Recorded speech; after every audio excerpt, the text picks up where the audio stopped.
Praise the Lord. Praise the Lord. प्रभूच्या नावाला धन्यवाद देतो मी की देवबाप्पाने ही सुंदरशी वेळ दिलेली आहे. प्रियांनो, ज्या ठिकाणी प्रार्थनेच्या अनुषंगाने मी आलो होतो आणि ज्या ठिकाणी संदेश माझा होईल त्या ठिकाणी नेहमी संदेश होतोच माझा. असं नाही की त्या ठिकाणी संदेश होत नाही, परंतु आज त्या ठिकाणचे सर्व प्रियजन लग्नाला गेलेले आहेत. तरी तिथं प्रार्थना झाली, पण थोडक्यामध्ये झाली. संदेश देऊन प्रार्थना झाली नाही, वचन वाचून त्याही ठिकाणी प्रार्थना झाली. सहज मावशींकडे आलो. मावशी भांडे घासत होत्या. देवबाप्पांनी त्यांना काय प्रेरणा दिली ते म्हणे खालच्या घरी जा. म्हणलं खालच्या घरी मला माहिती आहे, म्हणलं तिथं माझ्या प्रार्थना होतात. म्हणे ते आहेत घरी, म्हणे तिथं प्रार्थना घ्या, त्यावर माझं इथलं काम होईल, मग इथं आल्यावर प्रार्थना घ्या. म्हणलं चालेल. हे बघा, सेवकाला जर प्रभू पाठवतो ना, सेवक असाच वेळ घालवायला येत नाही. सेवकाला जर प्रभू म्हणतो ना जा त्या ठिकाणी, तर प्रभूला माहीत असतं मी जिथं सेवकाला पाठविते तिथं प्रियजन आहेत का नाही हे प्रभूला ऑलरेडी माहीत असतं. पण प्रभूला त्या ठिकाणी प्रार्थनेच्या द्वारे का होईना त्या प्रियजनांना आशीर्वाद देण्याची इच्छा प्रभूची असते. म्हणून सेवकाला म्हणतो जा पहिलं तिथं. आणि पहिलं त्याच ठिकाणी मी गेलो. त्या ठिकाणी फक्त संदेशवरनं प्रार्थना झाली. सहज मावशींकडे आलो. म्हणलं आता सगळेच लग्नाला गेलेत, म्हणलं तिथं बघू असल्या मावशी तर प्रेयर करू, ना तर मग आपण नीट कोळगावला जाऊ. तिथं आलो तर त्या मावशींनी मला ताईंच्या घराचंही सांगितलं. म्हणलं धन्यवाद बाप्पा, तिथं तुझी जी इच्छा असेल ती इच्छा तू पूर्ण कर. म्हणून देवाच्या गौरवासाठी आपण जरी एकत्रित झालेलो आहोत तर प्रार्थनेने आपण भक्तीची सुरुवात करू. प्रार्थना इथे करता तुम्हाला इथे ताई प्रार्थना करा.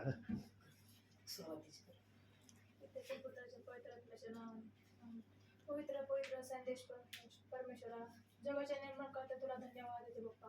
ही सुंदर संधी प्रार्थना करा दिलीस मग तुला धन्यवाद देते बाप्पा. ही सुंदर सकाळ आमच्या आयुष्यात जोडली मग तुला धन्यवाद देते बाप्पा. इथे प्रत्येक जण बसलेले बाप्पा, तू आशीर्वादित कर बाप्पा. ही छोटीशी प्रार्थना ना केली म्हणते बाप्पा. आमेन. काढूया एक शास्त्र भाग. देवबाप्पाने दाखवलं मला कशातून बोलायचंय. स्तोत्रसंहिता 103 1 ते 5 वचनं. 103 ना? हो, 1 पासून 5 पर्यंत वचन. दाविदाचे स्तोत्र. हे माझ्या जीवा, परमेश्वराचा धन्यवाद कर. हे माझ्या सर्व अंतर्यामा, त्याच्या पवित्र नामाचा धन्यवाद कर. हे माझ्या जीवा, परमेश्वराचा धन्यवाद कर. त्याचे सर्व उपकार विसरू नको. तो तुझ्या एकंदर दुष्कर्माची क्षमा करतो. तो तुझे सर्व रोग बरे करतो. तो तुझा जीव विनाश गर्तेतून उद्धारितो. तो तुला दया व करुणा यांचा मुकुट घालतो. तो तुझे आयुष्य उत्तम पदार्थांनी तृप्त करतो, म्हणून तुझे तारुण्य गरुडासारखे नवे होते. वाचलेली वचनं देव बाप्पा आशीर्वादाची करू. त्यातलं एक वचनावर आपण आज थोडा वेळ विचार करणार आहोत. दुसरं वचन वाचा. हे माझ्या जीवा, परमेश्वराचा धन्यवाद कर. त्याचे उपकार विसरू नको. त्याचे सर्व उपकार विसरू नको. का बरं देवबापाने मनुष्याकडे मागणी केली की माझे सर्व उपकार तू विसरू नको? देवबाप्पाला कळत नव्हतं का मनुष्य माझे उपकार ठेवणार नाही, माझे उपकार फेडणार आहे? देवबाप्पाला बोलण्याची गरज का पडली? ज्याने शब्दाने कृतीने सर्व काही पृथ्वीवर अस्तित्वात आणलं त्या देवाला आपल्या हाताने बनवलेल्या मनुष्याला हे बोलण्याची गरज का पडली? माझे सर्व उपकार तू विसरू नको. प्रियांनो, आज सगळे सेवक संदेश सांगतात. कोणताही सेवक संदेश सांगितल्याशिवाय राहत नाही. पण संदेश सांगण्याच्या एक परी आहेत, पद्धत आहे. आत्म्यातून आलेला संदेश नेहमी देवाचा निरोप आपल्या विश्वासणाऱ्यांना देणारा असतो. देव बाप्पाने त्याचे सर्व उपकार विसरण्याची भाषा का वापरली माहिती आहे? कारण देव बाप्पाला जेव्हा हे पवित्र शास्त्राची जडणघडण तो आपल्या समयात वरती स्वर्गामध्ये करत होता, तेव्हा देव बाप्पाला एक गोष्ट प्रामुख्याने मनुष्याविषयी दिसली, आणि जी गोष्ट प्रभूच्या आत्म्याला त्याच्या समयात दिसली, ती प्रभूच्या दृष्टीने अतिशय घातक गोष्ट प्रभूला मनुष्याच्या विषयी दिसली. आणि ती घातक गोष्ट होणार हे पवित्र आत्म्याला माहीत होतं, म्हणून त्याला बायबलमध्ये हे शब्द लिहिण्याची आवश्यकता पडली. माझे सर्व उपकार तू विसरू नको. तू मला धन्यवाद देतोस हे मी जाणतो, तू मला धन्यवाद दिल्याशिवाय राहत नाही हे मी ओळखतो, पण माझे उपकार आहेत ना, जे उपकार, प्रियांनो, देव बाप्पाचा उपकार आमच्यावर कुठून आहे? येईल सांगतं कोणाला? देव बाप्पाने आमच्यावर उपकार केले. आता वचनात उपकाराची भाषा बोललाय ना प्रभू. प्रभू परमेश्वराचे आमच्यावर उपकार कुठून सुरू आहेत? क्रूस खांबावर गेल्यापासून. अच्छा, क्रूस खांबावर. अजून परमेश्वराने आपले एकुलते पुत्र आपल्यासाठी दिला तेव्हापासून. तेव्हापासून. अजून मेन उपकार. हे सगळं बरोबर आहे, बंधू सांगतात, काही चुकीचं नाही, पण जो शब्द पवित्र आत्म्याच्या मनात आलाय, माझ्या मुखात त्यांनी सांगायला सांगितलंय, पाहूया देवबाप तुम्हाला तो शब्द सांगतो का? न तर मी तर सांगणारच आहे. अच्छा, अजून आपल्या पापासाठी त्यांनी 39 पटके खाल्ले, ते उपकार नाही विसरले पाहिजे. अच्छा, चालेल. सगळे उत्तर प्रियांनो तुमचे बरोबर आहे, पण आता देवबाप याच्या पुढचं तुम्हाला सांगणार आहे. हे जे चाललंय श्वास, हा कुणाच्या कृपेने चाललाय? कुणाची कृपा आहे या श्वासावर? प्रियांनो लक्षात ठेवा, जगामधला कोणताही व्यक्ती असो, श्रीमंत असो, गरीब असो, कसाही असो, त्याला फक्त या श्वासावर नियंत्रण ठेवण्याचा अधिकार देवबाप्पांनी दिलेला नाही. हा श्वास ठेवायचा किंवा काढायचा फक्त प्रभू परमेश्वराला अधिकार आहे. आणि या श्वासापासून देवबाप बोलत आहे की मी तुला श्वास पुरवलेला आहे, इथून मी माझे उपकार तुझ्यावर केले. तुम्ही सांगितलेली काही चुकीचे उत्तर नाही, बरोबर आहे. आम्ही जिवंत असलो तर आम्ही काय बोलू ना? आम्ही जिवंतच नाही राहिलो, काय बोलणार आहे? माती करीन का प्रभूची स्तुती? म्हणून प्रियानं काय म्हणले? अच्छा, प्रियांनो, देव बाप्पाचे आमच्यावर उपकार श्वासापासून आहेत. हा श्वास आमच्या मर्जीने चाललेला नाही बरं का. म्हणून विलापगीताच्या 3ऱ्या अध्यायाच्या 22व्या वचनात म्हटलेलं आहे, प्रभू आम्ही भस्म झालो नाही तर ही देवाची दया आणि कृपा आमच्यावर आहे. प्रियांनो, या प्रक्रियेपासून देव बाप आमच्या बरोबर संपर्क ठेवण्याची प्रक्रिया ठेवतो.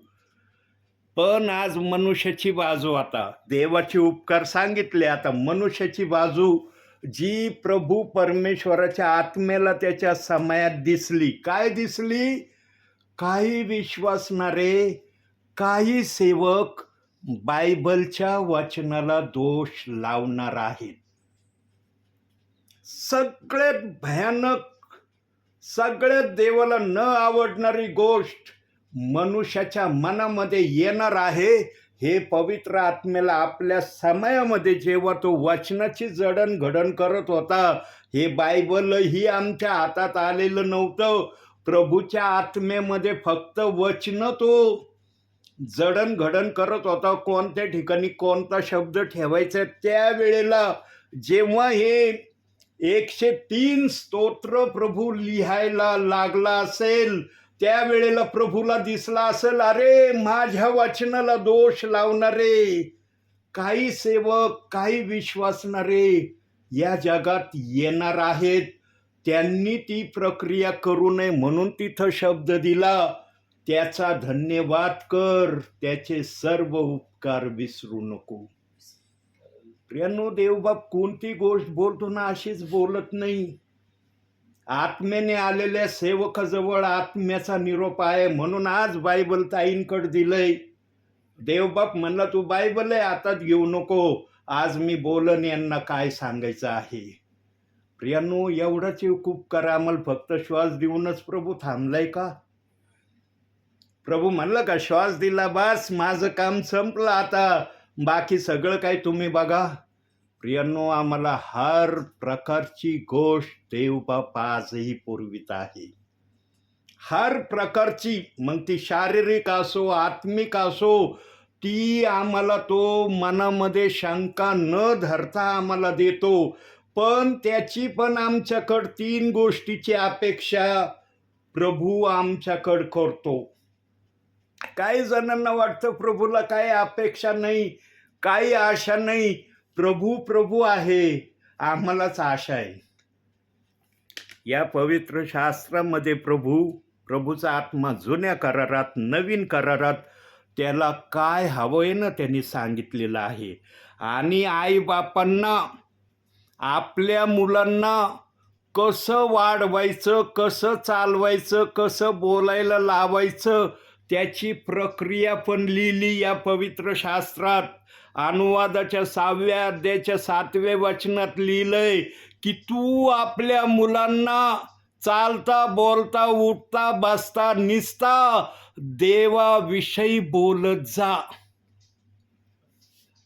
देवाच्या वचनाविषयी त्यांना शिकवित जा.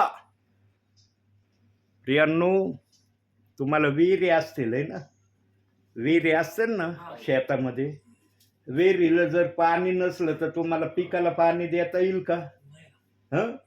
तुम्हाला कळतं नाही एवढं की विहिरीत जर पाणी असलं तर पिकाला जीवनदान आहे किंवा पीक आमच्या हाती लागणार आहे. पाणी नाही तर आम्हाला पिकाची आशा धरणं काही महत्वाचं उपयोगाचं नाही. एवढी तर भाषा कळते ना. तसं देव बाप्पाला पण माझ्या लोकांकडं जे पाहिजे ते माझ्याजवळ आहे, त्यांनी फक्त घेण्याचा प्रयत्न करावा. मी देण्यासाठी सदैव तयार आहे. पण ज्या आईबापांजवळ काही नसलंच देव बाप्पाचं, तर आपल्या या छोट्याला मुलांना काय शिकवतील ते? आईबापांना जर वचन माहिती नाही तर मुलांना माहिती होईल का? ही परिस्थिती आज स्लम्स एरियामध्ये जास्तीत जास्त दिसत आहे. प्रियांनो, स्लम्स एरियातले प्रियजन प्रभूमध्ये नाहीत किंवा ते भयात नाही किंवा ते वचनात नाही असं देवबाप म्हणत नाही. पण जसं प्रभूला एक विश्वासणारा त्याच्या जवळ पाहिजे, कमीत कमी विश्वासणारा 30% तरी प्रभूच्या वचनाला जाणणारा प्रभूला हवाय.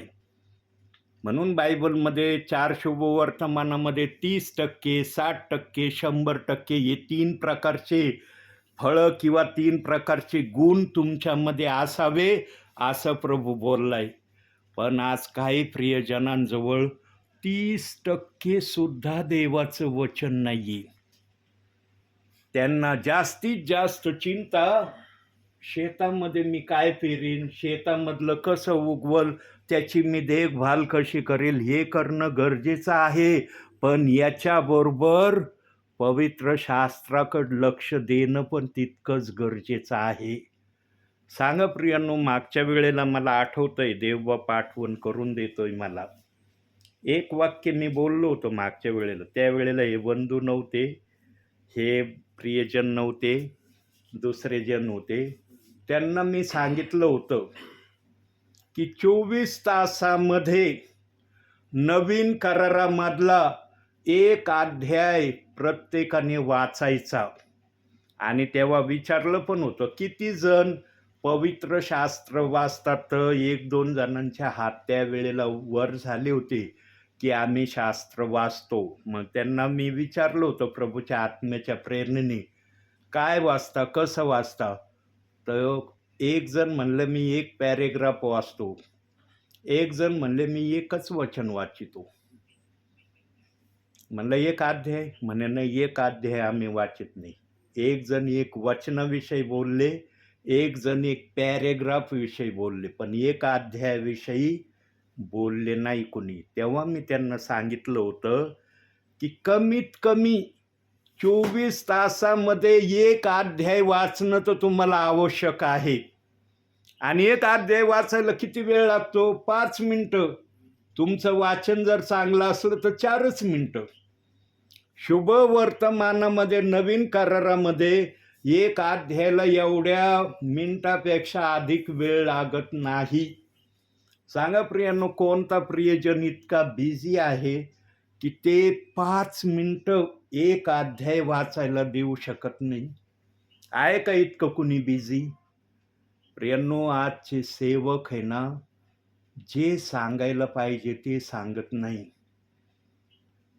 ज्या प्रकारे विश्वासणारा वाढेल प्रभूच्या नावाने, ते सांगण्याऐवजी ते दुसऱ्याच गोष्टी सांगण्याकडं विश्वासणाऱ्यांचं मन केंद्रित करण्याचा प्रयत्न करतात.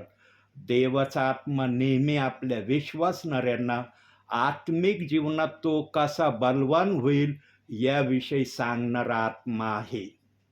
म्हणून पाऊल आपल्या पत्रात लिहितो, मी बुद्धीचा संदेश सांगन, मी आत्म्याचा संदेश सांगन. बुद्धीचा संदेश फक्त जगातल्या गोष्टीला दर्शवतो. तुम्हाला हे भेटन, तुम्हाला ते भेटन, तुमचं असं होईल, तुमचं तसं होईल. देव बाप्पाने हे सगळं देण्याचं अभिवचन अगोदरच दिलंय. सेवकाने सांगितलं नाही तरी देवबाप म्हणला, तुला माहित नाही त्याच्यापेक्षा अधिक मी शारीरिक देऊन तृप्त करीन, पण ते भेटणे अगोदर तुला माझं एक छोटंसं काम करावं लागेल. पण हे छोटंसं काम आजचे काही विश्वासणारे काही सेवक करत नाही. त्याच्यामध्ये सेवकांची पण यादी आहे. सेवकांना पण त्यामध्ये प्रभूने धरलेलं आहे. प्रियांनो, देवाचा आत्मा कुणाला घाबरत नाही बोलायला. पेंटिकॉस्टच्या दिवशी पेत्राने निडरतेने संदेश दिला, कोणाला घाबरला नाही तो. अतिशय ज्ञानी लोक त्याच्या समोर बसले असतील किंवा उभे होते, अजिबात त्यांच्याकडे त्यांनी पाहिलं नाही. पवित्र आत्म्याची जीभ जे बोल म्हणले लगेच बोलला तो. पवित्र आत्मा कोणाला घाबरत नाही, पण तो चांगलं सांगितल्याशिवाय पण राहत नाही. ज्याला चांगलं घेण्याची अपेक्षा असते ना, तो जरूर घेतो. पण ज्याला चांगलं बनण्याची इच्छाच नसते ना, मग तो म्हणतो नको रावले, डोक्यावरून चाललंय, बोलू दे यांना, जे बोलते बोलू द्या. काय किती वेळ बोलणार आहेत? यांचं बोलणं थांबल्यावर ते थोडी ना म्हणणार आहेत हे कराच म्हणून. आमची इच्छा राहिली, करायचं नाही करायचं. या भ्रमामध्ये जे चालतात ना प्रियांनो, ते विश्वासणारे देव बाप्पाला चांगल्या प्रकारे माहीत आहे. आणि अंतिम समयामध्ये सगळ्यांना शेवटची संधी देव बाप्पाने दिलेली आहे की आता तरी तुम्ही व्यवस्थित बना. होतं का माहिती मी येणार आहे? होतं? नव्हतं ना? एक दिवशी प्रभू असंच येणार आहे. कळणार पण नाही आम्हाला प्रभू आलाय म्हणून. जेव्हा दूत येईल आणि एकेकाला घ्यायला लागेल तेव्हा कळलं, अरे प्रभू आलाय दूताचं. मग ज्यांनी चांगले प्रभूला आवडणारे कार्य कामं केलेत त्यांना देवदूत आपल्याबरोबर घेणार आहे. ज्यांनी नाही ना केले त्यांना इथं थांबावं लागणार आहे. कशासाठी थांबावं लागणार आहे माहिती का? 7 वर्षाचा महासंकटाचा जो समय आहे ना, त्या समयासाठी काही जणांना इथं थांबावं लागणार आहे. आज फार मनमानीचं चाललंय विश्वासणाऱ्याचं. मला वाटलं तर जाईन चर्चला, वाटलं तर बायबल वाचील, वाटलं तर प्रार्थना करल, आणि वाटलं तर प्रभूच्या इच्छेप्रमाणे वागल. न तर मी काय, माझ्या मनाचा मालक आहे, मला कोणाची जबरदस्ती नको. हे विधान बोलणारे ना, 7 वर्षाच्या महासंकटाच्या समयासाठी प्रभू त्यांना थांबवणार आहे. म्हणून बायबलमध्ये मत्ते 22:14 सांगितलंय, बोलवलेले पुष्कळ आहेत, निवडलेले थोडे आहे. आता तुम्हाला बोलवलेलं बनायचं का निवडलेलं बनायचं हे तुमच्या हातात आहे. तुमच्याजवळ पवित्र शास्त्र दिलंय प्रभूने, याच्यात जर लक्ष तुम्ही दिलं 24 तासातून एकदा, तुम्ही निवडलेल्यांमध्ये प्रभू तुम्हाला टाकील. पण तुम्ही 24 तासामध्ये एकदा या पवित्र शास्त्राकडे लक्ष दिलं नाही, किंबहुना पवित्र शास्त्रालाच स्पर्श केला नाही. मानता येईल का तुम्हाला मी निवडलेला आहे? आज फार भ्रमामध्ये चाललेत. काही जण म्हणतात, ब्रदर प्रभू आला ना लगेच मी जाणार आहे. म्हणलं वा, म्हणलं प्रभू अशाच प्रियजनांना घेऊन जाण्यासाठी येणार आहे का? म्हणलं कस काय ब्रदर? अहो ब्रदर तुम्हाला माहीत नाही का, मी विश्वास ठेवलाय. विश्वास ठेवल्यामुळं प्रभूला मला घेऊनच जावं लागन. मग त्यांना मी समजावून सांगितलं, म्हणलं ठीक आहे बोलतात ते बरोबर आहे तुमचं वाक्य, पण म्हणलं हे पवित्र शास्त्र देवाने दिलंय, कशाला दिलंय हे? म्हणे काय नाही, ते वाचलं तर वाचणं तर नका वाचू, पण घरात राहू द्या. घरात पवित्र शास्त्र असणं गरजेचं आहे. त्याला वाचा अगर नका वाचू, तुमची इच्छा. म्हणलं देवाने अशा कारणासाठी दिलंय, वाचा अगर नका वाचू. प्रियांनो, काही जणांना शिक्षण नसल्यामुळं ते बोलतात. प्रियांनो, जिथं कुणी जात नाही ना तिथं एलिएझर पगारी देवाच्या आत्म्याच्या प्रेरणेने जाणार आहे. माझे इतके सेवेचे ठिकाण आहेत प्रियांनो, तुम्ही त्यापेक्षा फार उच्च पातळीचे आहात की तुमच्या मुखात असे वाक्य नाही. पण काही ठिकाणी मी असे वाक्य ऐकले. मग त्यांना जेव्हा वचनातून दाखवलं ना, म्हणे ब्रदर आम्हाला जे येतात ना पाळक, त्यांनी कधी असं सांगितलं नाही. मग त्यांना म्हणलं आडत असलं तर पावर येतील. आडतच नाहीये, कुठून पावर येतील? ते स्वतः करत नसतील ते तुम्हाला काय सांगणार आहेत असं करा? मी स्वतः रोज सकाळी उठल्याबरोबर बायबल वाचतो, प्रार्थना करतो. दिवसभरात भले मला प्रार्थना करायची संधी, प्रभूच्या सहवासात एकांती बसता येत नाही, पण सकाळी सकाळी मी माझ्या प्रभूच्या सानिध्यात बसल्याशिवाय नाश्ता घेत नाही. आजही माझी ती प्रक्रिया चालली. 1982 सालापासून प्रियांनो, नाश्ता केल्याशिवाय मी बायबल वाचल्याशिवाय नाश्ता करत नाही. आणि मला कुणी सांगितलं नव्हतंही. माझी साक्षच इतकी मोठी आहे ना प्रभूमध्ये. मी आत्महत्या करणारा सेवक आहे. आत्महत्या केली होती.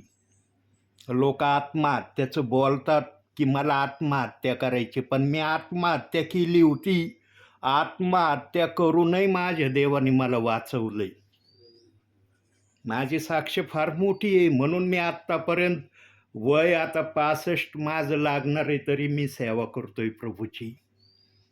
तुमची साक्ष मजबूत आहे ना, तर तुमचं प्रभूमध्ये चालणं पण मजबूत होईल. आणि माझ्या साक्षीची अशी सुरुवात आहे, म्हणून मी आज शेकडो जणांना प्रभूच्या राज्यात आणलंय, त्यांना वचन सांगितलंय. प्रभू साक्षीला आहे, माझ्या हातात बायबल नाही आहे तरी मी सांगतो, शेकडो प्रियजनांना मी आज प्रभूच्या राज्यात आणलंय आणि ते प्रभूच्या वचनाप्रमाणे करत आहात. आणि त्यामध्ये प्रभूने तुमचं पण नाव दाखल केलंय, म्हणून मला प्रभूने इथं पाठवलंय. मी वेळ घालवायला नाही आलो इथं. काय मी सेवक आहे, मला काय कोणत्या परिवारात जायचं फुल ॲथॉरिटी भेटली अशा अनुषंगाने मी आलो नाही. माझं ध्येय आणि लक्ष एकच आहे, माझ्या प्रभूला उंच करणं. मी उंच होणं मी ध्येय ठेवलं नाही. हे ध्येय जर असतं ना, तर इथपर्यंत सेवेत आलो नसतो. प्रभूने मला जगातही कदाचित ठेवलं नसतं. म्हणलं असतं चल, मला उंच करण्याऐवजी तू उंच होतोस काय, तुला जगातच ठेवीत नाही, काय उंच होणार आहेस तू? प्रियांनो, माझं लक्ष आणि ध्येय एकच आहे, माझ्या प्रभूला उंच करणं. आणि दुसरं लक्ष काय आहे, बायबलच्या कोणत्याही वचनाला विश्वासणाऱ्यांनी कधी दोष लावू नये. हे बघा प्रियांनो, जे कोणी बायबलच्या वचनाला दोष लावेल ना, त्यांना स्वर्गामध्ये मुळीच जागा नाहीये. त्यांनी स्वर्गाचं नावही काढू नये की मी स्वर्गाचा आहे. उत्पत्तीच्या पहिल्या वचनापासून प्रगटीकरणाच्या शेवटच्या वचनापर्यंत देवाचा आत्मा बोलत आहे या पवित्र शास्त्रात की मी आत्मेने हे वचन लिहिले आहे.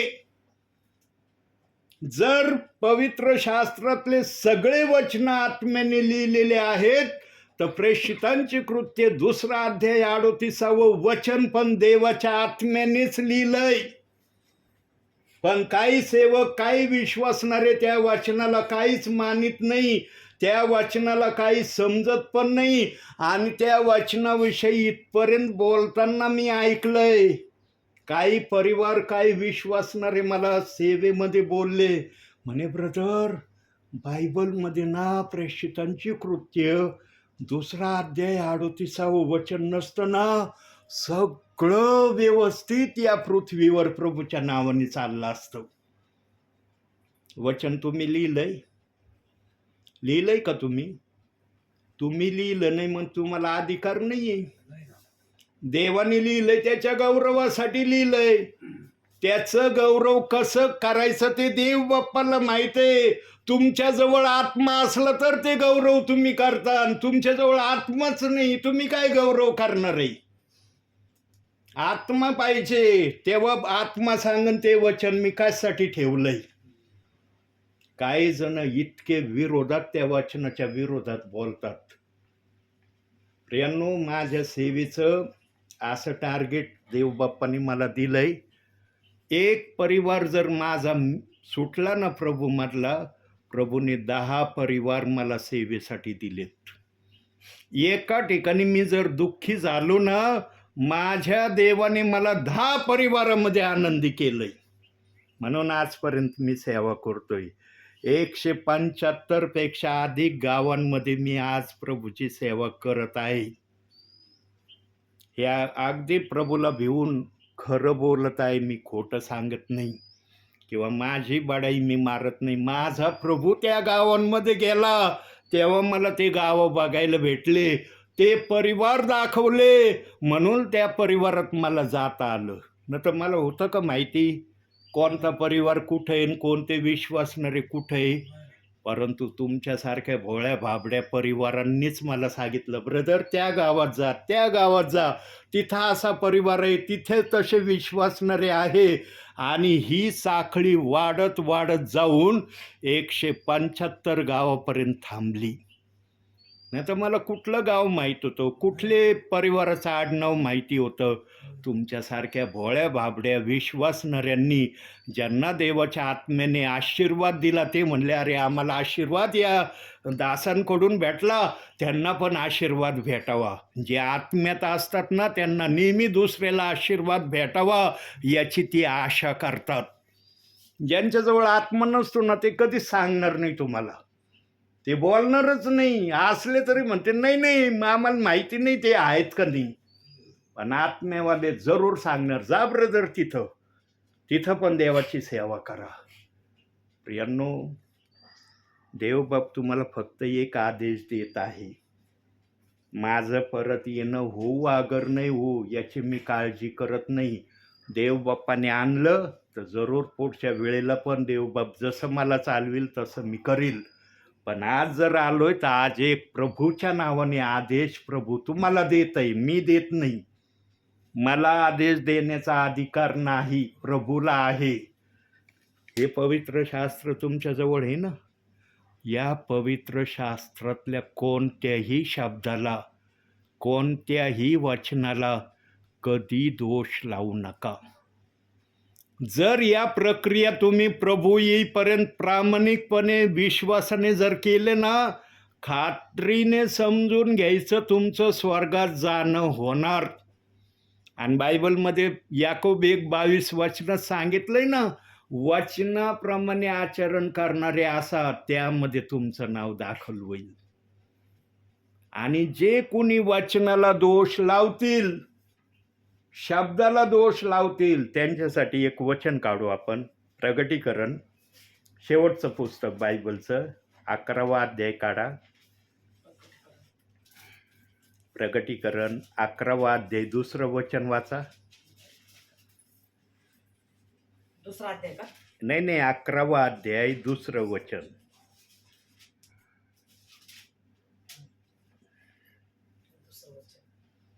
तरी मंदिराबाहेरचे अंगण सोड, त्याचे माप घेऊ नको, कारण ते विदेशी लोकांस दिले आहे आणि पवित्र नगर ते 42 महिने तुडवतील. मंदिराबाहेरचे अंगण सोड. आता आहे ना तुमच्या पण घराच्या बाहेर अंगण, छोटं का होईना आहे ना अंगण. कोणी पण याला अंगणच म्हणन ना, ते किती मोठं याला महत्व नाही, पण जागा सोडली म्हणजे हे अंगणच आहे ना. स्वर्गामध्ये पण स्वर्गाच्या मंदिराच्या बाहेर विशाल असं अंगण आहे आणि त्या अंगणामध्ये जे प्रियजन बायबलच्या वाचनाला दोष देत होते, बायबलच्या वाचनाच्या विरोधात कुरकुर करत होते, वादविवाद करत होते, त्या वाचनाला सन्मानित करत नव्हते, पेत्राला विभिन्न तऱ्हेने दोष लावण्याच्या प्रक्रिया त्यांच्या मनात होत्या, ते सर्वजण इथं थांबणार आहेत. सगळेजण इथं थांबणार आहेत. पण आजचे काही सेवक, काही ब्रदर, काही सिस्टर डायरेक्ट म्हणतात, जे कुणी प्रभूचं ऐकत नाही ते नरकात जाणार आहे. प्रियांनो, प्रभूने कोणालाही नरकासाठी आपल्या राज्यात घेतलं नाही बरं का. लक्षात ठेवा, प्रभूने ज्यांना पण आपलं नाव घेण्याची परवानगी दिली ना, त्याला नरकात टाकण्यासाठी परवानगी दिली नाही. म्हणून प्रभूने एक शब्द बायबलमध्ये ठेवलाय. फिलिप्पियराचं पत्र 2रा अध्याय 11व्या वचनामध्ये प्रभू बोलतो, जो कुणी येशू प्रभू आहे असं मुखाने कबूल करील, तो प्रभूचा कायमचा सदस्य, वारीस, पुत्र झाल्याशिवाय राहणार नाही. आणि जर एखादा पुत्र झाला, कन्या झाली, मुलगी झाली, सांगा देवबाप त्यांना नरकात टाकीन? प्रियांनो, देवबापाने नरकासाठी कोणालाही आपल्या राज्यात घेतलेलं नाही. ज्यांना नरकासाठी प्रभूंनी ठेवलं होतं त्यांना म्हणलं, नाव नका घेऊ माझं, तुम्ही माझं नाव घेण्यास योग्य नाही, कारण मी तुम्हाला ओळखीत नाही, तुम्ही माझ्या राज्याकरता नाही, म्हणून तुम्हाला मी माझं नाव घेऊ देणार नाही. पण आम्ही जर देवाचं नाव घेतो तर आम्ही देवाचे काहीतरी आहोत या अनुषंगाने नाव घेतो. पण जर प्रभूचं नाव घेत असताना आम्ही एखाद्या वचनाला दोष देणारे जर असलो तर देवबाप सांगतो, तुम्हाला मी स्वर्गात घेणार नाही. प्रियांनो, वचनाला दोष लावून अंगणात बसण्यापेक्षा वचनाला मानून स्वर्गात जाणं विश्वासणाऱ्यांसाठी योग्य आहे. आणि जे सेवक, जे ब्रदर, ज्या सिस्टर वचनाला दोष लावायसाठी म्हणतील ना, हे वचन नाही मानलं तरी तुम्ही स्वर्गात जाणार आहे, ते तर धोक्याच्या वाटेवर चाललेलेच आहेत, पण इतरांना पण धोक्याच्या वाटेवर घेऊन चाललेत. म्हणून शास्त्री, सदुकी, परुषी, याजकांना येशू काय म्हणायचा नेहमी, तुम्ही स्वर्गात जात नाही, पण जे स्वर्गात जायला इच्छुक आहे त्यांना पण तुम्ही जाऊ देत नाही, त्यांची अडवणूक तुम्ही करता. बोलला नाही येशू ख्रिस्त शुभवर्तमानामध्ये. का बोलला? कारण शास्त्री, सदुकी, परुषी कधी येशूचं ऐकत नव्हते. आणि जे येशूचे ऐकायचे ना, शास्त्री, परुषी, सदुकी म्हणायचे, ऐकू नका त्याचं, तो सुताराचा मुलगा आहे, तो आत्ता जगात आलेला आहे आणि तो लय मोठमोठी भाषा बोलतो. 46 वर्ष बांधलेलं मंदिर तोडा, मी 3 दिवसात उभारीन. 46 वर्ष मंदिराला लागले बांधायला, हा 3 दिवसात कस काय उभारणार आहे? येशूची भाषा त्यांना कळत नव्हती. येशू हृदयरूपी मंदिराला 3 दिवसात नीट करणार आहे हे बोलायचा, पण त्यांच्याजवळ आत्मा नसल्यामुळं त्यांना वाटायचं, अरे येशू कस काय 46 वर्षाच्या मंदिराला 3 दिवसात बांधणार आहे? आणि मग या गोष्टीला घेऊन जे येशूच्या मागं जायचे त्यांना हे शास्त्री, सदुकी, परुषी, याजक लोक येशूच्या मागं जायला अडवायचे. म्हणून येशू म्हणायचा, तुम्ही स्वर्गात जात नाही, जे स्वर्गात यायला इच्छुक आहे त्यांना पण तुम्ही येऊ देत नाही. प्रियांनो, आज ती प्रक्रिया नाही, पण आज वचनाला दोष लावण्याची प्रक्रिया आहे. प्रियांनो, तुम्हाला काय अधिकार नाही बायबलच्या वचनाला दोष लावण्याचा. ते वचन तुम्ही लिहिलेलं नाही, तुम्हाला दोष लावायचा अधिकारच नाही. देवाने जसं लिहिलंय ते फक्त मान्य करण्याचा अधिकार आहे. आणि जे ऐकतील ते स्वर्गात जाणार आहेत, जे ऐकणार नाही त्यांना अन्न थांबवणार आहे देवबाप. माझा दास मी पाठवित होतो, माझा दास वचनातून आत्म्याच्या प्रेरणेने बोलत होता, तरी तुम्हाला ती भाषा कळली नाही. पण एक भाषा त्यांना कधी कळणार आहे, जेव्हा प्रभूला पाहतील ना ते, तेव्हा प्रभू समोर येतील. प्रभू, आता तू जे काही सांगशील ते मी ऐकायला तयार आहे. तेव्हा प्रभू म्हणशील, मी नाही ऐकणार आता. मला ऐकायची तयारी जेव्हा होती तेव्हा तू नाही ऐकलं. जेव्हा मला ऐकायची तयारी नाही तेव्हा तू म्हणतोस की आता तू जे काय म्हणशील ते मी करायला तयार आहे.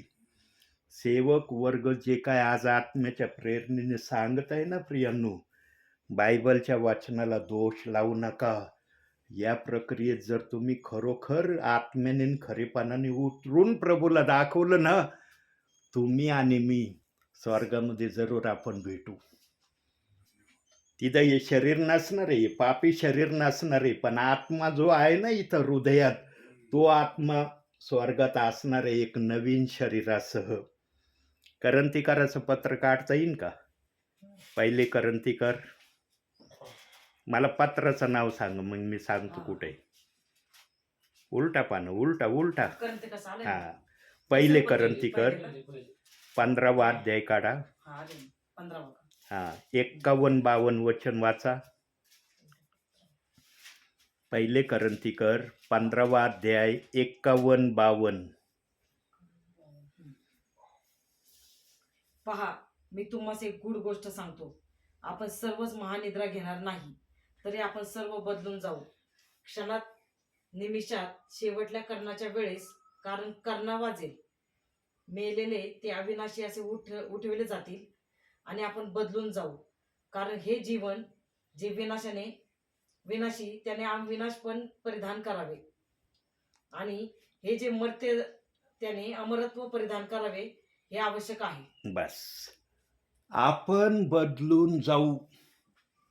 बदलणार कधीत आपण? जेव्हा हे शरीर आपल्यापासून दूर जाईल ना, तेव्हा आपल्याला एक नवीन शरीर येणार आहे. आणि ते शरीर या शरीरासारखं पापी शरीर नसणार आहे. ते शरीर एदेन बागेत आदाम हव्वा जसे होते ना, आज्ञाभंगाचं पाप करण्या अगोदर जे पवित्र होते, तसं पवित्र शरीर आम्हाला देण्यात येणार आहे. तेव्हा हा शरीरातला आत्मा त्या नवीन शरीरामध्ये जाणार आहे. आणि देवबाप म्हणतो आम्ही सर्व बदलून जाऊ. आम्ही बदलणार आहोत प्रियांनो, पण बदलण्याच्या प्रक्रियेपर्यंत आमचं चालणं झालं पाहिजे. आम्ही चाललो पाहिजे प्रभूच्या नावाने, तसं जसं प्रभूला हवंय. आज जो तो आपल्या मनाने वाटलं तर प्रभूचं नाव घेईन, वाटलं तर प्रार्थना करेन, वाटलं तर चर्चला जाईन, अशा विचारात काही जण आहेत. आज तुम्ही मनाचे मालक नाही. प्रभूने तुम्हाला रक्ताने जर विकत घेतलंय ना, तर प्रभूने कशासाठी तुम्हाला खरेदी केलंय? की त्याचं तुम्ही ऐकावं म्हणून खरेदी केलं. तुम्ही बाजारात गेले, एखादी वस्तू खरेदी केली, ज्याने तुम्हाला वस्तू दिली तो म्हणतो का माझी वस्तू आहे, आण इकडं, तुम्हाला टेम्पररी दिली ते आण परत माझ्याकडं म्हणतो, कारण तिचं दाम तुम्ही देता, त्यामुळं तो मागत नाही. तसं येशू ख्रिस्तानी पण आमच्या शरीराला खरेदी करण्यासाठी आपलं रक्त त्या वधस्तंभावर सांडलं. आणि सैतानाने जे काही पाप जगात आणलं होतं त्याची किंमत आमच्या येशू ख्रिस्ताने आपलं रक्त सांडून आपला प्राण देऊन चुकवली आहे. म्हणून येशू ख्रिस्तात जर आले ना, तर येशू ख्रिस्ताचं ऐकणं, त्याप्रमाणे करणं हेच आमचं आद्य कर्तव्य असलं पाहिजे. आम्ही आमच्या मनाने काही करू नये. आणि जे आत्म्याने सेवक सेवेला येतात ते कधी तुम्हाला हे सांगणार नाही प्रभूच्या विरोधात तुम्ही कसे चाला, कसे वागा, कसे राहा. फक्त प्रभूवर विश्वास ठेवा बस. बाकी तुम्ही काही करत राहा, प्रभूला चालतं. प्रियांनो, प्रभू असं कधीच सांगत नाही. तो म्हणतो आज्ञा पालन कर. म्हणून आजच्या दिवसापासून 24 तासामध्ये नवीन कराराचा एक अध्याय वाचायचा. आणि देवबाप जर आज आलंय ना माझ्याद्वारे या परिवारात, देवबाप्पाकडे मी विनंती करीन, देवबाप्पा त्या गावामध्ये, त्या परिवारामध्ये तू पुन्हा जाण्याची तयारी कर. आणि देवबाप्पांनी तयारी केली ना, मी आल्याशिवाय राहणार नाही. आज कसं आलोय मी, होतं का माहिती तुम्हाला मी येणार आहे? असाच पुढच्या वेळेला पण देवबाप मला आणीन. पण देवबाप जे सांगत आहे ते जर तुम्ही कराल तर देवबाप्पाला कळल, अरे माझ्या दासाने आत्म्याच्या प्रेरणेने जे सांगितलं हे विश्वासणारे 24 तासात एकदा करत आहे. तुम्ही जर केलं ना प्रियांनो, नक्की मी या ठिकाणी प्रभूच्या आत्म्याच्या प्रेरणेने पुन्हा येईल. पण जर तुम्ही केलं नाही, मग तो सर्वसमर्थ देव आहे, तो काय करील मला माहिती नाही. त्याच्या मनातलं मी कसं काय सांगू शकतो तो काय करील. पण सांगितल्याप्रमाणे जर केलं तर मी विश्वासाने म्हणू शकतो की माझा देवबाप मला पुढच्या वेळेला आपल्यामध्ये आणल्याशिवाय राहणार नाही.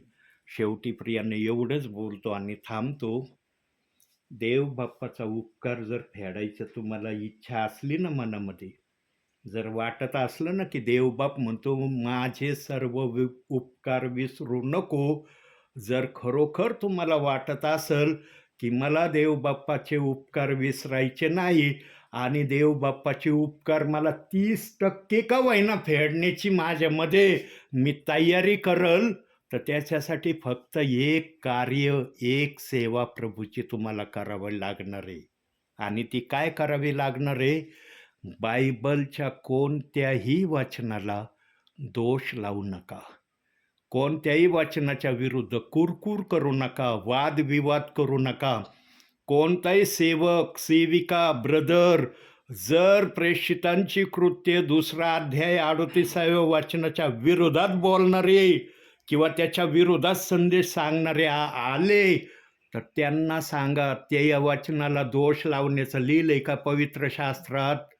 आम्हाला दाखवा, देवाच्या आत्म्याने लिहिलंय का पवित्र शास्त्रात की प्रेषितांची कृत्ये 2 अध्याय 38व्या वचनाला दोष लावा?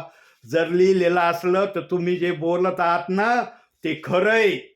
पण जर पवित्र शास्त्रात तसं लिहिलेलं नाही, मग तुम्ही कोणत्या अधिकाराने आम्हाला हे दोष लावण्याविषयी सांगत आहात?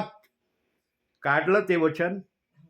हां 38वं वचन वाचा, 2 अध्याय.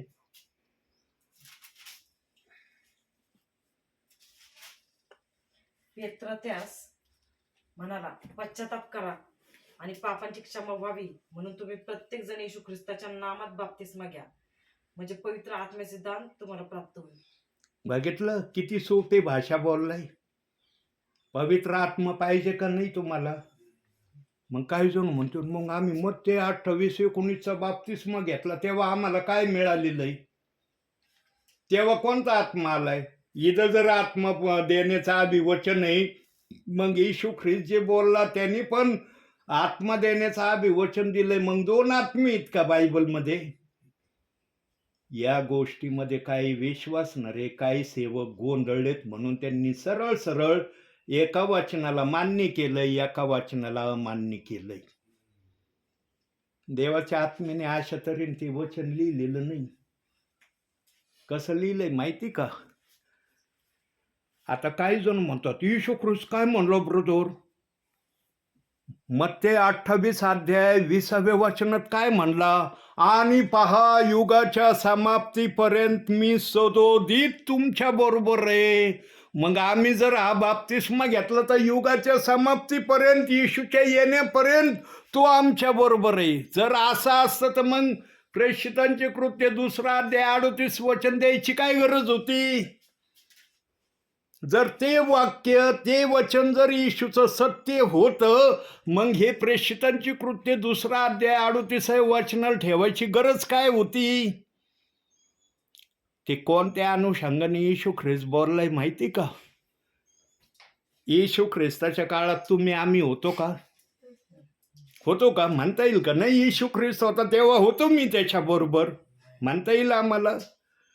त्या समयात जे प्रियजन होते आणि योहान संदेष्टा जे काय पश्चाताप करा, कारण स्वर्गाचं राज्य जवळ आलंय ही घोषणा करत होता, त्या घोषणेला ऐकून जे कोणी योहानाच्या हातून बाप्तिस्मा घ्यायचे, मग योहान म्हणायचा, मी पाण्याने तुमचा बाप्तिस्मा करत आहे, पण माझ्या मागून जो येत आहे तो तुमचा अग्नीने आणि पवित्र आत्म्याने बाप्तिस्मा करन. आणि तो करणारा कोण होता?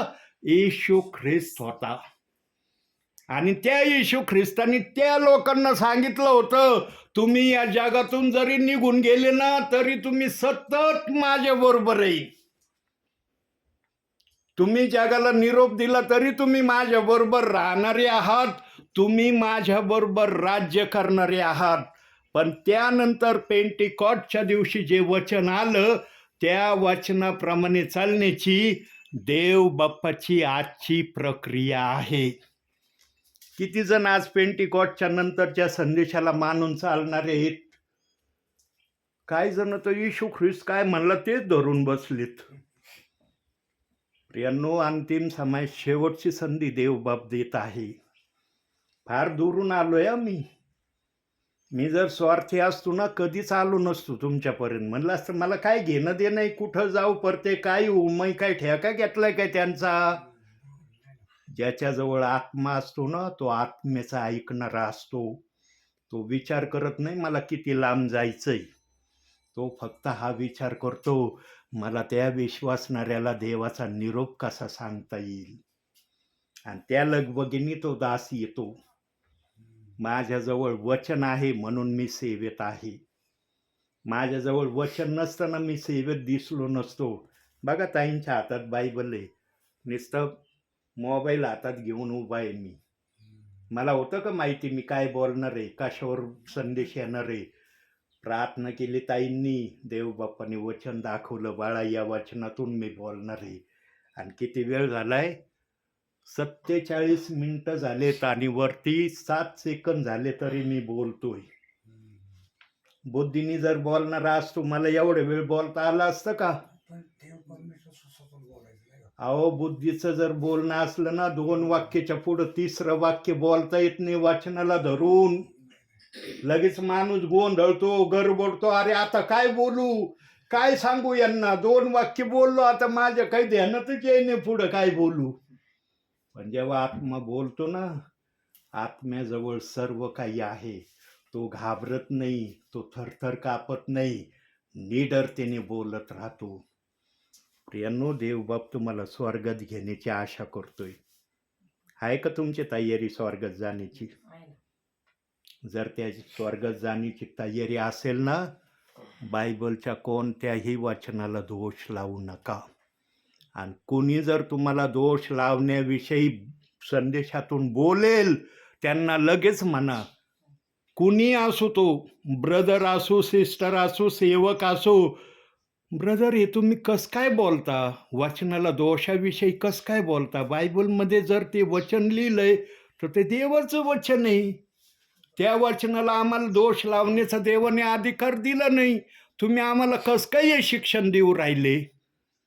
काही जण तर घरोघरी जाऊन प्रेषितांची कृत्य 2 अध्याय 38 वचनाचं गलत शिक्षण सांगत आहेत. प्रियांनो, माझ्याजवळ अनुभव आहेत. सांगा, जो कुणी घरोघरी जाऊन प्रेषितांची कृत्य 2 अध्याय 38 वचनाचं गलत शिक्षण सांगत आहे त्यांचं स्वर्गामध्ये जाणं होईल का? ते किती म्हणत असले मी स्वर्गाचा आहे, मी फार शिक्षण देणार आहे, देवाने देवाच्या वचनाला दोष लावण्याचा अधिकार दिलाय का?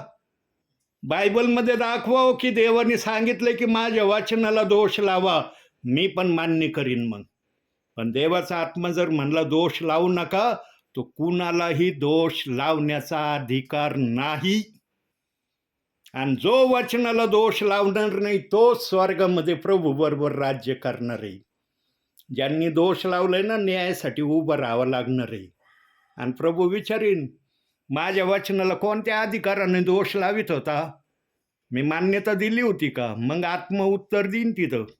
इथं बुद्धीच्या प्रयत्नीन चाललंय, मला मानायचं तर मानीन, नाही मानायचं तर नाही मानीन. प्रभू म्हणतो, ठीक आहे, माझा समय आल्यावर तुला विचारीन मी. तुम्ही त्या प्रक्रियेत जाऊ नये ही देवाच्या आत्मेची इच्छा आहे. म्हणून हा दास आलाय.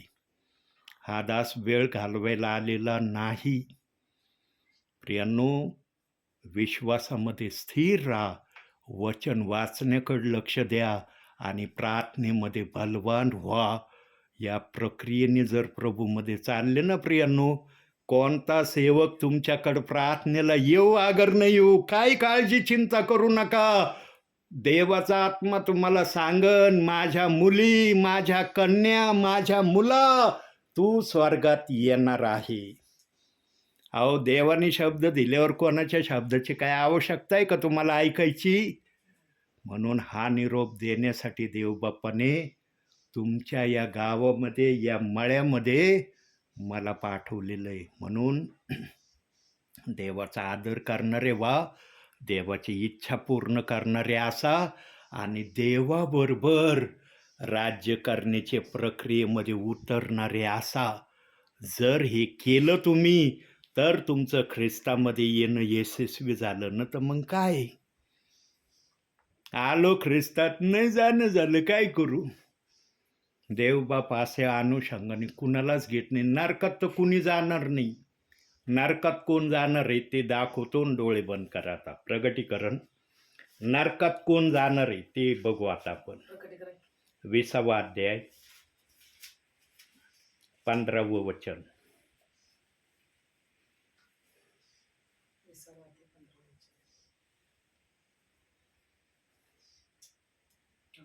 ज्या कोणाचे नाव जीवनाच्या पुस्तकात लिहिलेले सापडले नाही तो अग्नीच्या सरोवरात टाकला गेला. अग्नीच्या सरोवरात. नरकामध्ये काय आहे? अग्नी आहे, अग्नी. त्याला नरक म्हणतात. आमचे नावं प्रगटीकरण 3रा अध्याय 5व्या वचनाप्रमाणे जीवनाच्या पुस्तकात आहे. म्हणून आम्ही नरकाचे लोक नाही. ज्यांचे नाव जीवनाच्या पुस्तकात नाही त्यांच्यासाठी तो राखून ठेवलाय, देवाचं वचन सांगतं. ज्यांचे नाव जीवनाच्या पुस्तकात आहे त्यांच्यासाठी नाही नरक ठेवलेला प्रभूंनी. पण आज काही जणांनी नरकाला इतकं सोपं बनवलंय ना, उठून सुटून नरक, उठून सुटून नरक. जराशी चूक केली काय नाही हो, नरकात चाललेत ते. एवढं सोपं आहे का नरकात टाकणं देवाला? तुमचे मुलं काय काय हरकती करतात दिवसभरात. तुम्ही म्हणता का आमचे मुलं नाहीत? तुम्ही म्हणता का तुम्ही? अहो, तुम्ही आपल्या मुलाचं हर प्रकारचं त्यांचं वागणं जर बर्दाश्त करता तर ज्याने आम्हाला पाठवलंय, ज्याने घडवलंय तो आम्हाला सहज नरकात टाकीन का? कारण अज्ञानामुळं काही जण काही शब्द बोलत राहतात. म्हणून आत्मा कधी गलत सांगत नाही, आत्मा कधी चुकीचं शिक्षण देत नाही आणि आत्मा विश्वासणाऱ्या बरोबर आहे याचं प्रमाण दाखवल्याशिवाय राहत पण नाही. म्हणून प्रियांनो, आजच्या या छोट्याशा संदेशातून देवबाप तुम्हाला आणि मला भरपूर आणि भरपूर आशीर्वाद देऊ. आमेन. डोळे बंद करा.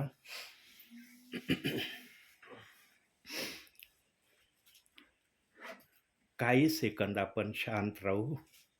देवबाप आज फार आत्म्याच्या कळवळेच्या वाणीने तुमच्याशी बोललेला आहे प्रियांनो. त्याला जे काही सांगायचं होतं त्याने थोडक्यामध्ये पण तुम्हाला समजन अशा शब्दात सांगितलंय. मनाला आपण काही सेकंद स्थिर करू, मग प्रार्थना करू.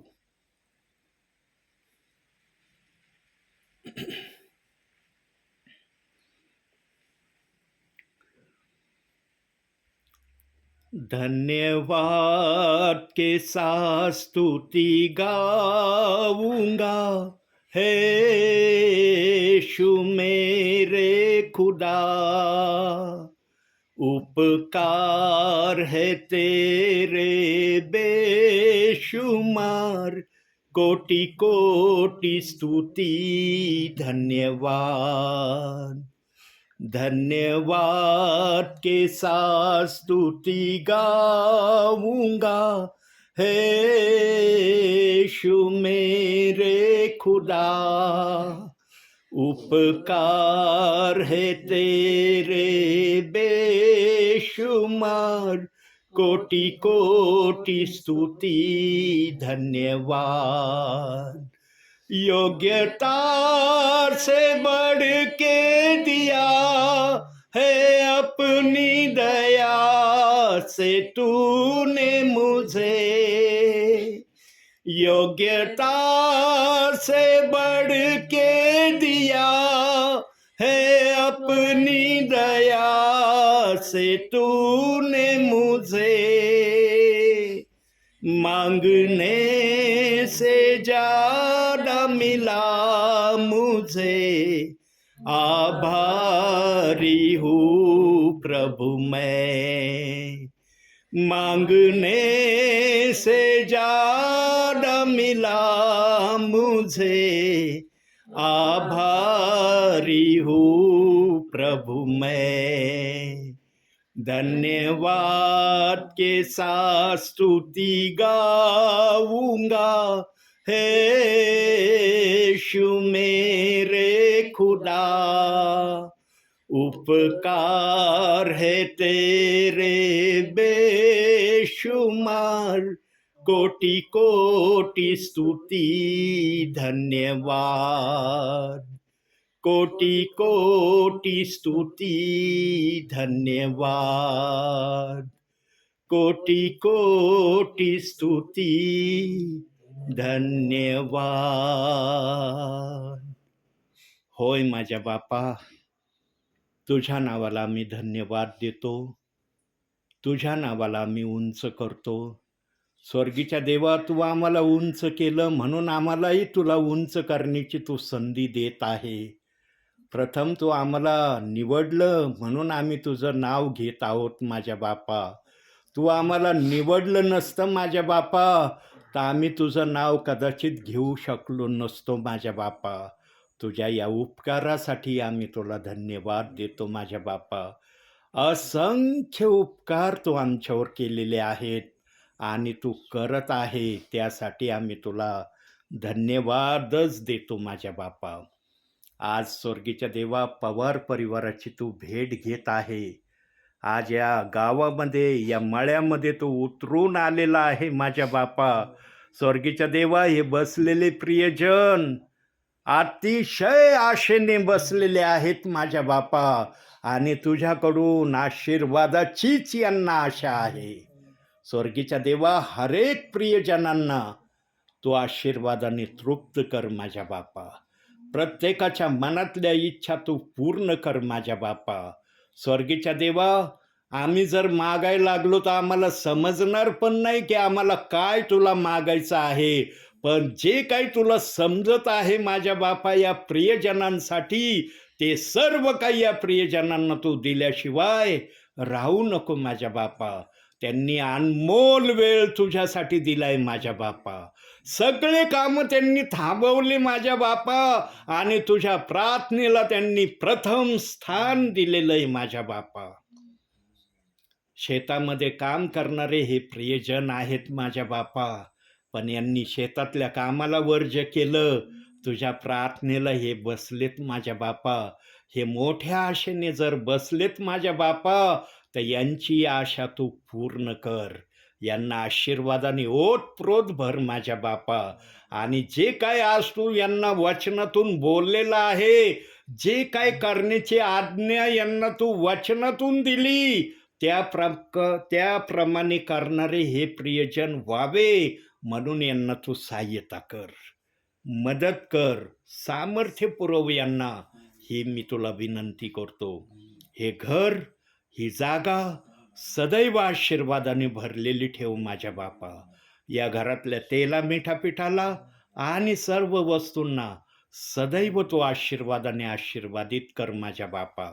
या घराच्या सभोवती तुझे दूत यांच्या रक्षणासाठी सदैव उभे कर, अशी ही प्रार्थना करतो.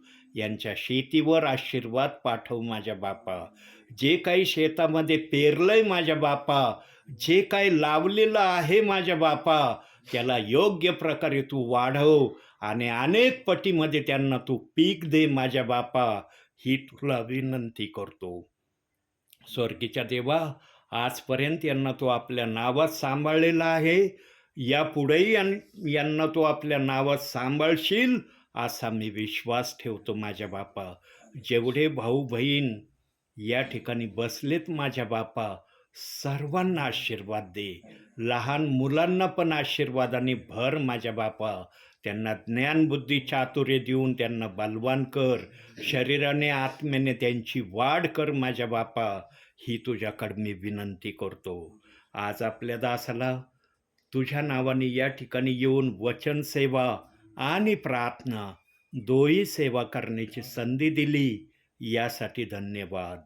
मान सन्मान गौरव सर्व माझ्या बापा मी तुला देतो. धन्यता अर्णारा प्रभू येशू ख्रिस्त याच्या प्रिय आणि गोड नावानं मागतो, म्हणून तो ऐक माझ्या बापा. आमेन.